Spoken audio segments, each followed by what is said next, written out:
Space വന്നു ചേച്ചി. അതെ അതെ. അപ്പൊ പുള്ളിക്കാരിക്ക് കിട്ടണ സമയം പുള്ളിക്കാരി വൈറലായിട്ടുള്ള സാധനങ്ങളൊക്കെ ഇപ്പൊ കഴിഞ്ഞ ദിവസം ആ മറുപടി കൊടുത്തതും പിന്നെ തത്തമ്മ സീന് പുള്ളിക്കാരിക്ക് whenever she have a space അവരത് എന്തോ കാണിച്ചിട്ട് അവർ ആൾക്കാരെ ശ്രദ്ധ പിടിച്ച് പറ്റുന്നുണ്ട്.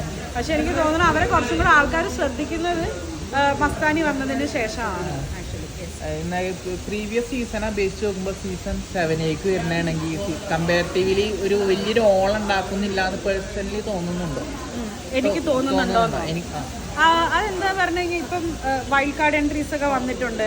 ഇപ്പം അവര് നന്നായിട്ട് കളിക്കുകയാണെങ്കിൽ ഇനി ഓളം ഉണ്ടാക്കി എടുക്കാവുന്നതേ ഉള്ളൂ. അപ്പം ഇറ്റ് ടേക്സ് ടൈം. കുറച്ചും കൂടെ ഇതേപോലെ ഹോട്ടായിട്ടുള്ള ടോപ്പിക്സ് വരാനും അത് ഡിസ്കസ് ചെയ്യാനും ആൾക്കാരിത് പറയാനും ഒക്കെ ആയിട്ട് ഇപ്പം കഴിഞ്ഞ സീസൺ തന്നെ ആയാലും പയ്യെ അല്ലേ ജാസ്മിൻ ഗബ്രി ഇതൊക്കെ ഇങ്ങനെ വന്നിട്ട് പയ്യാണ് അതും ഒരു സെൻസേഷനായി മാറിയത്.